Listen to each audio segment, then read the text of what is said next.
after 5 o'clock on a Sunday. Let's have a look at the weekend newspapers that have come out over the last little while, from Friday through until today.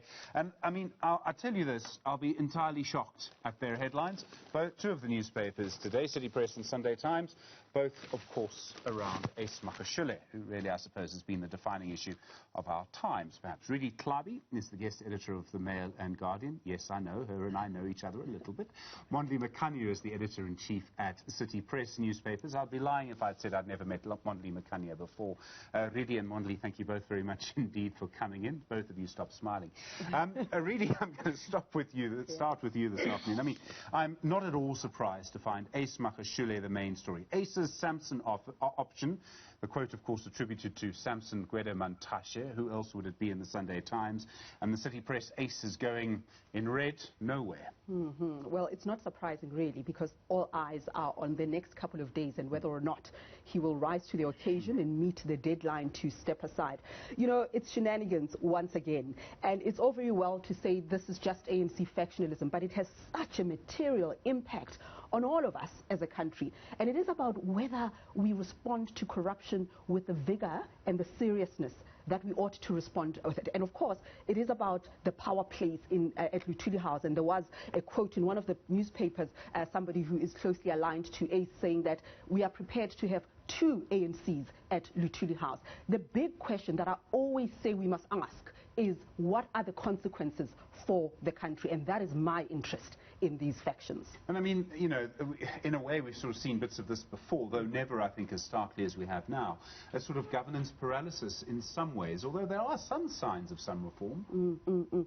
And that's what we ought to return to. I mean, right now we woke up to news of Charlotte Maxeke. I mean, such an important national monument. In fact, let me not even say national monument. It is a continental monument, this hospital. For it to just experience a fire and have to be closed for 7 days, we have to link these things. It's not just about Ace Magashule and his defiance of Cyril Ramaphosa, which is unique in a way, because often the kind of defiance and questioning of an ANC leader happens in the sunset of their presidency as they conclude their second term. But we remember that Ace Magashule, very early on in the election of Cyril Ramaphosa after Newzrooom, he said that what's 5 years? It's only 5 years. So that open defiance, and it's all exploding in our faces right now. And just about governance, exactly that. The city that I live on is falling apart, if you ask me. I have a lot of questions that I would ask the mayor, but I go back to Charlotte Maxeke, that it is emblematic. It's not just a hospital. It is emblematic of the bigger issues of who is paying attention to the nation as the ANC gets preoccupied and immersed in its own power plays. This is about governance, and this is about us. We ought to return to that question all the time. Magashule, the editor-in-chief of City Press, good afternoon to you. In fact, there you are. I mean, your headline, Ace Magashule going nowhere. Is he really winning in this battle, or do you think he's just, I suppose, being stubborn? Yeah, he is. But before I go there, I just want to, what you failed to mention at the beginning of this show is that this is an Orlando Pirates edition. I knew he'd do that. He's so predictable, Bagania. Yeah. No, look, I think he is definitely being stubborn, and I do not see him going anywhere, as his people have been saying. At the end of last month, when the party's NEC, when the ANC's NEC met, and Cyril Ramaphosa announced that there was a 30-day deadline for Magashule, but everybody else who is facing charges, etc., will have to step aside. And it was proclaimed as a huge victory for Ramaphosa, which it was. But what was not factored in there was that he had a 30-day deadline, a 30-day window to go and mobilize his forces, to go and do a resistance campaign. And that resistance campaign has been happening on the ground. He's been talking to his people, and his people have been talking to their people. And we saw this week the protest outside Luthuli House, and people saying, no, that other people must also go. And then what Magashule also did this week, which was an ace card, if one can call it that, the letter that he wrote to the provinces, they're saying that let's stick to the 2017 resolution, that everybody must go. Everybody must step aside who has been implicated, not just charged. And that for him was basically what he's trying to do, as the Samson analogy goes. He's basically saying that if I go, I will bring the house down. So there is no way that Ace Magashule is going to give up his powerful position right now, which is a position that protects him from, he believes, can protect him from prosecution, and which the Zuma camp believes that can also protect them from, basically cement their place in power, because the office of the Secretary General does do that. It is the most powerful position actually in the ANC, more powerful than the position of the president. So there's no way that they're going to let go of this engine room. But I just want to go also to what Redi has just spoken about the fact that, about the fact that we are focusing so much, the country is so focused on the ANC's internal battles. And what are we facing? We are facing negative growth in real terms. We are facing the worst economic crisis that we have had since 1994. We are facing this pandemic, and our vaccination program is slow to get off the ground, and we may be facing a third wave. We have huge unemployment, and there are so many social problems that this country is facing. And what is the biggest conversation in South Africa? It is ANC's navel gazing, and it's almost, to use the word, it's criminal that the ANC actually is doing that to this country at this particular point, when we should be answering to the problems, to the crises of the day. And it's not just the crisis of the day, it's also about like how we catch up with things that where the world is far ahead of us at this particular point. True. So I think that unfortunately we as the media cannot get away from talking about what's happening in the ANC, because it's important and it deals it impacts governance. But the governing party actually has to refocus on governance. Mondli Makhanya, the editor-in-chief of City Press, Redi Tlhabi, the guest editor of the Mail and Guardian. They're both with me for the next 15 minutes. I want to ask conversations around whether the nature of our politics has actually changed fundamentally as a result of this dynamic between President Cyril Ramaphosa and the ANC Secretary-General Ace Magashule. Strong views to come. Stay with us.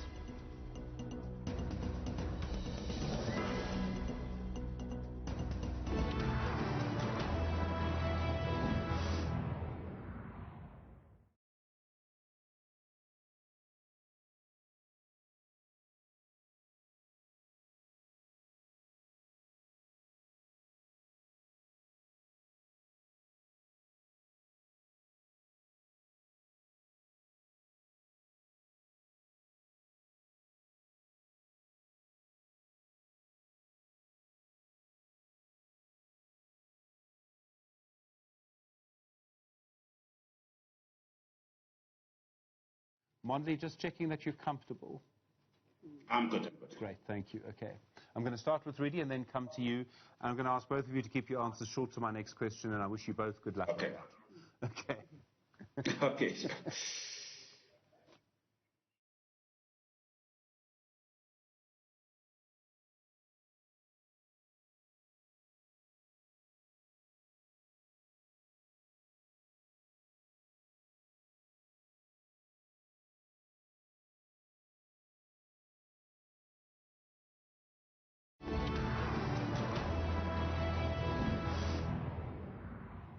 Welcome back. Going through the weekend newspapers here on Newsfeed this Sunday afternoon. Redi Tlhabi with me in our studio. Mondli Makhanya joining us as well, the editor of City Press. Redi, I just want to pick up on what Mondli was saying, the Samson option, the idea of a Secretary General, according to Ace Magashule, sort of pushing the pillars down and the whole building collapses. We have a constitutional court ruling which is being implemented now that says that individuals must be allowed to run for seats in Parliament. The reason I say this is if this is correct, there's a sort of personalization of our politics. And I mean, politics is always personal. Boris Johnson, Thatcherite is a name, Thatcherism is a thing. You could go back to Thabo Mbeki versus Jacob Zuma, Julius Malema. All of these things are personalized. Right. Patricia de Lille, maybe. And what you have here is the possibility of more personalization of our politics, which means that the power of a political party could become less. Do you think that's possible? I think it is possible, and I think that the survival of our democracy rests on it. Let me tell you what I mean. I mean, we are reporting the Mail and Guardian on Friday, Cyril and co. rise as ACE's plot bombs, and seemingly the idea is that Ace Magashule has the time that he has, as Monty mentioned, to come and to galvanize his base, as it were, and counter the Cyril forces. But here's what we need to imagine as South Africans, is that we have bequeathed our livelihood to people who have much to hide. People who are accused of very serious crime. People who sit sometimes in the JSC, the Judicial Services Commission, and have to interview the very judges who have been the bulwark of our democracy, as it were. So I think that this is an invitation for us as citizens to ask ourselves, how much more power can these politicians have? That doesn't mean that the individuals will not be politicians themselves and perhaps will not face the same kind of the perils of political leadership. But here's the thing. Donald Trump in the United States right now paid the price for his decisions. Trumpism is not dead, don't get me wrong, but the fact of the matter is that there were consequences for his divisive, toxic rhetoric and actions. We know that there was a price. The problem with our electoral system, and let's not get into the Van Zyl-Slavitt report on electoral reform, is that it is much more difficult to make politicians pay for their decisions because people still have an affinity to a political party. So when you choose the political parties, you choose it with its rogues. And can we afford to do that? We're also reporting in the Mail and Guardian about service delivery in the Free State. We reported on potholes that are big enough to allow us to go camp there and sunbathe there. And I know other Sunday newspapers are doing that too. This week we report on the municipality in Mahikeng, where billions of rands have been squandered and delivery is poor. So what am I saying?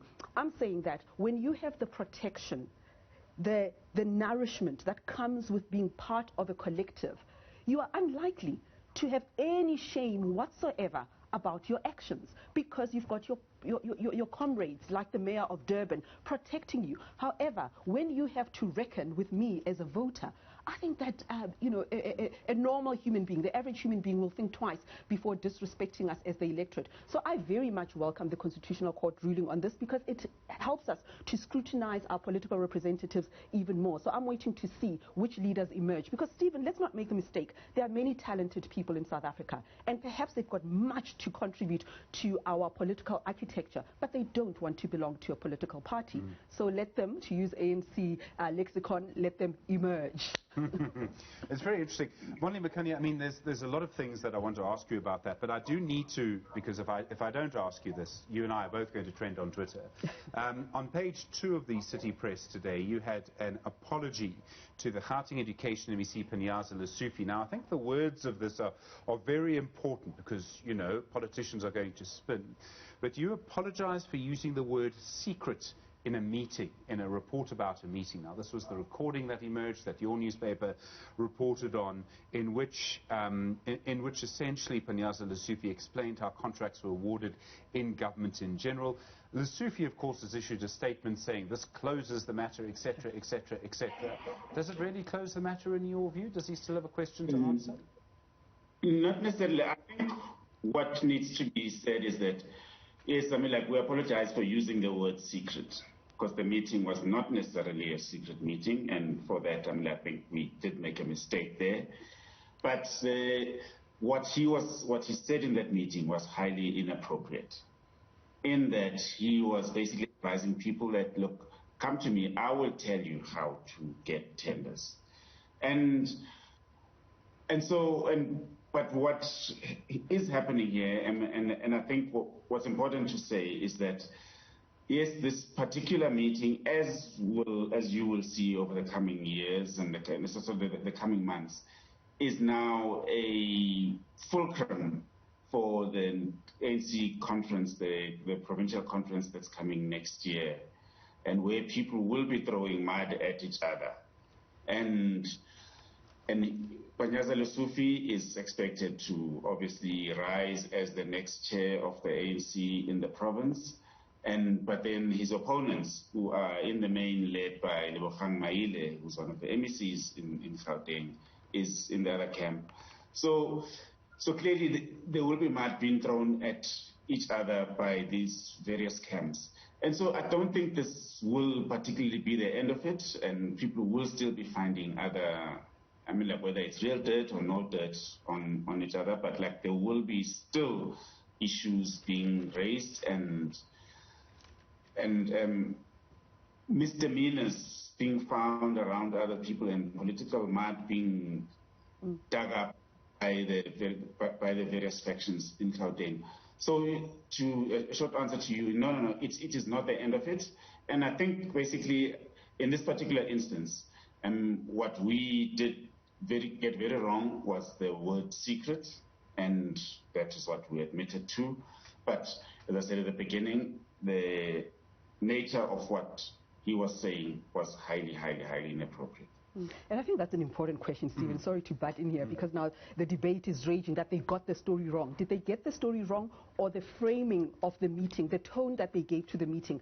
That's what I understood their apology to be. But I saw on social media the discussion is that I'm vindicated. You vindicated because you didn't do what you are accused of doing, or what are you vindicated around? And we need to pay attention to what are the substantive issues as we build up to leadership races, yeah?